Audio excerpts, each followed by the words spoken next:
اور اس سے پہلے جو لوگ تھے ان کو اریسٹ کر کے پولیس چوکی لے گئے، چھوڑ دیا بعد میں ان کو چھوڑ دیا گیا۔ تو جمہوری ملک میں آپ کے اس چینل کے مدھیم سے میں یہ بات بتانا چاہتا ہوں کہ جمہوری ملک میں ہمارے ملک کا دستور اتنا بہتر ہے کہ میں کہتا ہوں پوری دنیا کے دستور سے بہت بہتر ہے یہ دستور، آئین سب کے حقوق سب کو حق دیتا ہے، اور اس کے ساتھ میں تمام مذاہب کے سلسلے میں ہر شخص کو آزادی ہے، اختیار ہے۔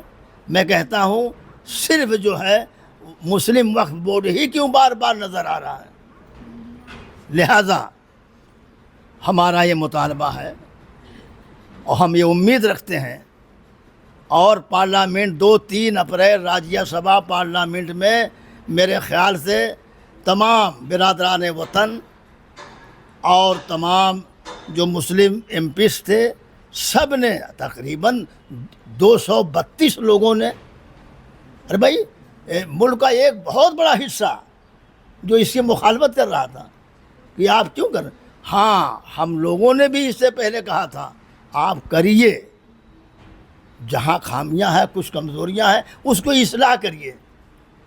آپ کے حساب سے کیا کمزوری اور کیا خامیاں ہیں؟ کمزوریاں یہ تھی کہ اگر مطلب جو اس کے ذمہ دار ہیں وقف بورڈ کے صحیح کام انجام نہیں دے رہے ہیں، کچھ زمینیں ہیں، میں کہتا ہوں گورنمنٹ ہی نہ جانے وقف بورڈ کی کتنی زمینیں جو ہے آج اس پر قابض ہے۔ آج سینکڑوں ہندو بھائی کے پاس دکانیں ہیں، اگرچہ وہ کرائے کی ہیں، وہ سب نکال دیے جائیں گے۔ جو ہے پنجاب اور یہ اپنا یہ دلی اور کتنی جائیدادیں ہیں، دکانیں ہیں، کافی دکانیں جس میں سب گجراتی اور ہندو مراٹھی اپنے سب ہندو بھائی ہیں، بہت سے ہندو بھائی ہیں، کچھ مسلم بھی اس میں ہیں۔ یہ سب کو نکال کے باہر کیا جائے گا۔ ابھی تو یہ ابتدا ہے، انتہا باقی ہے، عنقریب وہ ہے کہ ساری صورتحال سامنے آ جائے گی۔ لہذا میں عبدالجبار اعظمی ماہر القادری آل انڈیا سنی علماء ائمہ مساجد کی طرف سے ہم حکومت سے بھی ریکویسٹ کرتے ہیں کہ ابھی کچھ دیر نہیں ہوئی ہے، حکومت کے اختیار میں بہت کچھ ہے، سپریم کورٹ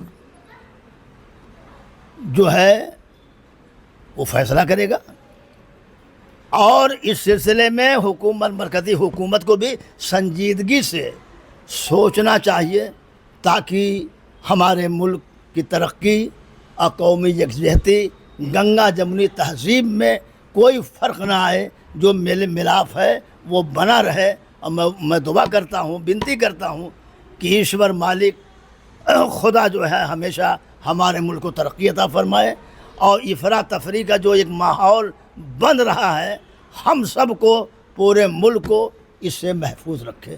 ایک حضرت بات اٹھتی ہے کہ کروڑوں ابجوں کی زمین ہے وقف کی، مگر عام مسلمان ویسے کیا ایک عام مسلمان کو فائدہ ہونا چاہیے وقف بورڈ سے، وقف کی زمینوں سے، مسجد، درگاہ، اس کے علاوہ ایجوکیشن، دوسرا جو ہے پڑھائی کے لیے اسکالرشپ یا دوسری چیزیں، یہ سب چیز تو وقف بورڈ سے ملتی ہی نہیں ہے۔ بالکل، میں نے اس سے بہت پہلے جب میں حج کمیٹی کا ممبر تھا مہاراشٹرا، اور ابراہیم بھائی جان اس کے چیئرمین تھے، اس وقت میں مشیر بھی تھا حج کمیٹی کا، تو اس وقت بھی جب مجھے وقف بورڈ میں جگہ دی، نسیم خان کے زمانے کی بات ہے، جب وہ منسٹر تھے، تو میں نے انکار کیا، میں کہا میں اس میں نہیں جاؤں گا۔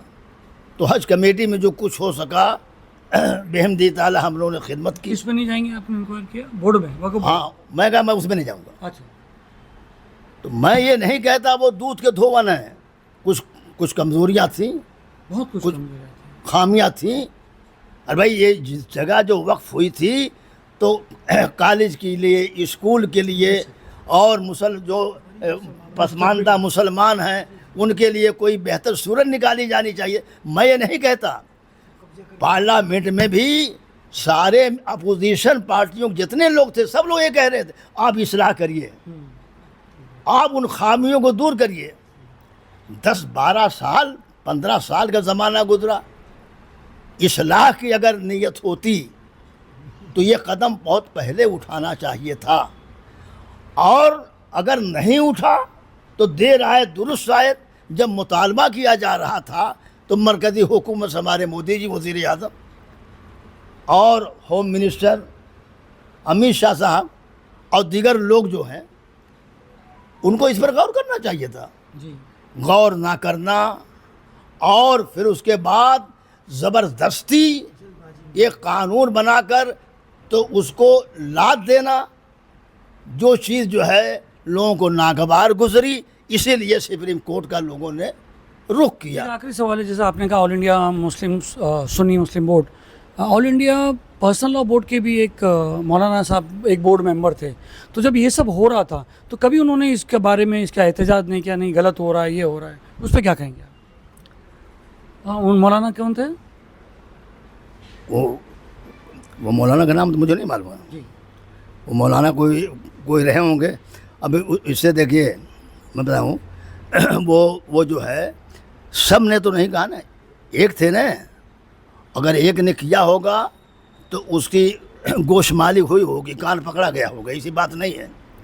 لیکن میں اپنی طرف سے, تنظیم کی طرف سے, میں بمبئی کے مسلمانوں کی طرف سے میں بڑی ذمہ داری کے ساتھ یہ بات کہہ سکتا ہوں کہ کچھ کمزوریاں تھیں, اور ان کمزوریوں کو اگر وہ لوگ دور کیے ہوتے تو موقع نہیں ملتا. لیکن پورے ڈھانچے کو بدل دینا یہ مناسب نہیں تھا. اسی بنیاد پر مسلمان احتجاج کر رہے ہیں, اور اس کا رد عمل جو ہے یو پی سے نظر آ رہا ہے. ابھی تو ابتدا شروعات ہے, ابھی یہ حالت ہے, تو آگے چل کے نہ جانے کیا کیا ہوگا. بہت بہت شکریہ صاحب.